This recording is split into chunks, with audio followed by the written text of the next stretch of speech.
The problem is the monopoly game, which is controlled by the Federal Reserve, the private bank, which is actually controlled out of London, is manipulating all the dollars to put them out, put more and more people into debt. So the illusion of equity they have in real estate is coming apart.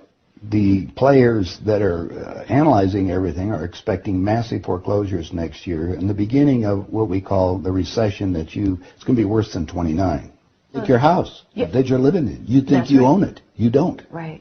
You have contractual right to transfer the airspace, subject to you paying taxes to the state. Right. And 40% of the world, 2 billion of us, exist on less than $2 a day. The summary of the Global 2000 report I put up on my website, nohoax.com. But if you look at it, it makes sense to get rid of people. So what they said, they're going to make godlike decisions on who lives and who dies.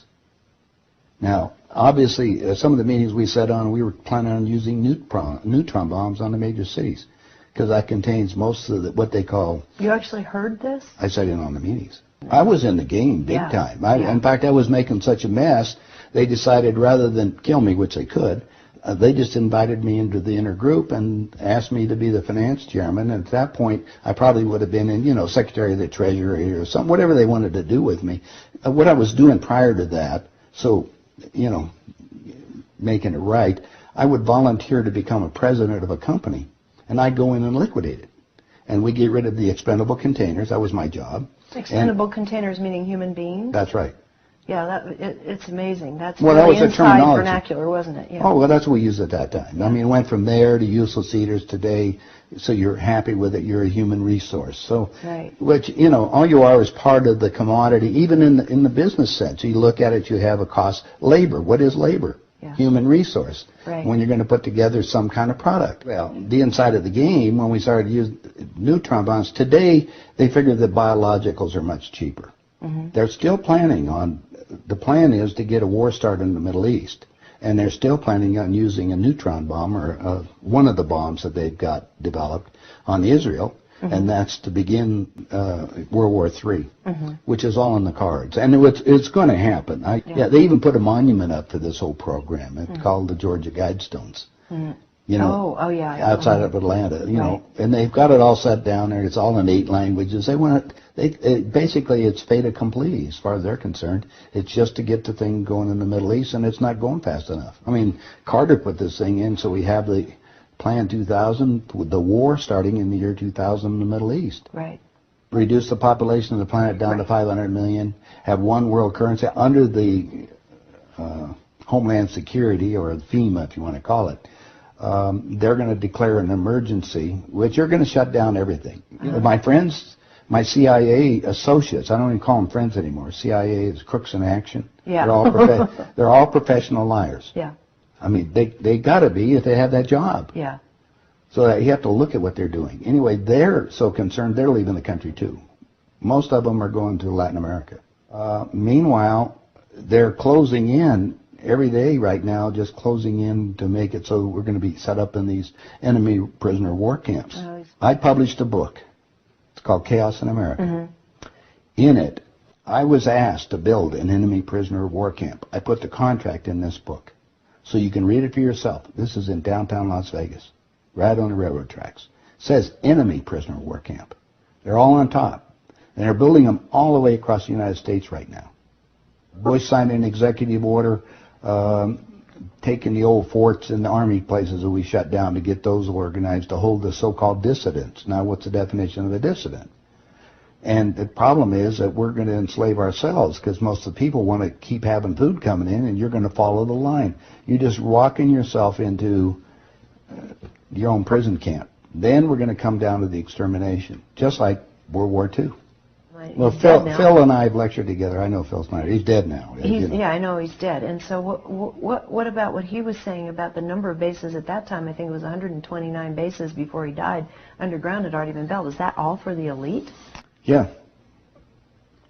Really? What are they going to do with the rest of the people? They just get rid of them, leave them above ground and be radiated. Now, my son happens to be a nuclear physicist. Mm-hmm. Spent the last 3.5 years in a secret city in Russia. They're about 12 years ahead of us. They have 22,000 nuclear warheads. And of course, we're the target.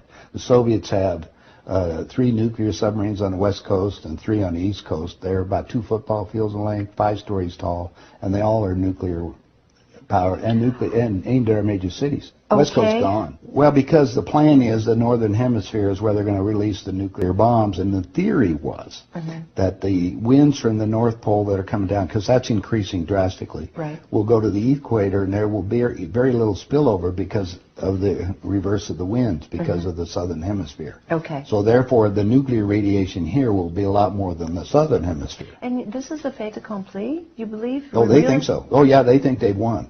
That's the reason why they don't bother about me talking about it. They don't care whether you know or not. What are you going to do about it? And you have no idea what China is until you go over there for yourself. With 1,300,000,000, you understand, almost, well, a little over 4 times our population. Right. It's, you know, I spent some time over there and I had some government friends. They think what they're going to do is let the West go have its fight. And then they want to clean up. They say it's been 5,000 years. We want to run the world when we get through. And what they're doing? Acquiring all the assets. They figure that Canada and the United States, the property there will, the food growing areas will be enough to take care of their people. And that's what they're looking at. Why are they? I mean, they bought so oil. The U.S. will become a resource.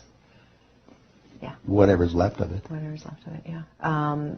You seem to be in a unique position to be able to put a fair amount of this together, which is quite interesting. Well, I walk my talk. I played the game. You played the game. You know one level of it. And I know. I used, like I say, I used to play around with the world leaders, so I know what they're planning on doing. What change of heart? What happened in you that made you decide to share this information that happens at the inside levels?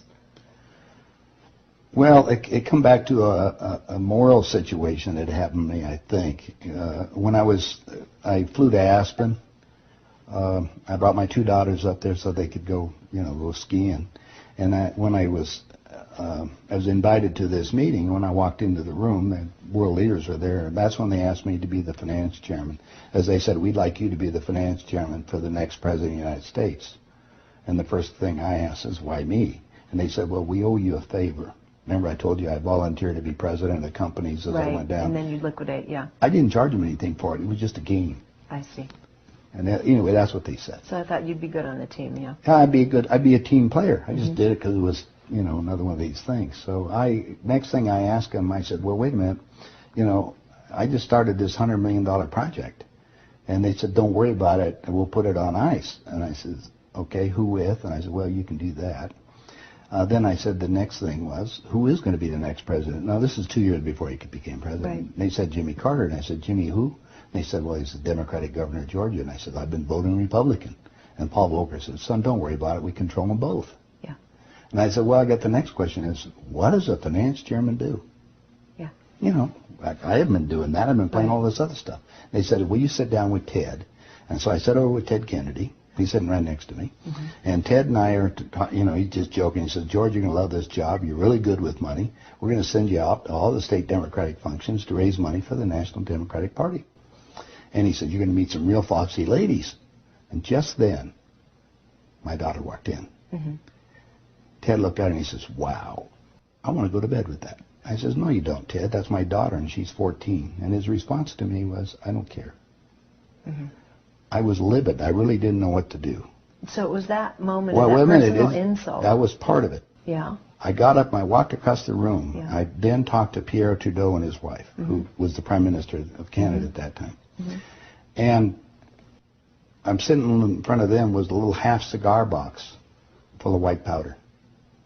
And then I'm looking around the rest of the room. I said, my God, something hit me at that point. If the world leaders have to resort to this, I don't think I want to be part of this thing.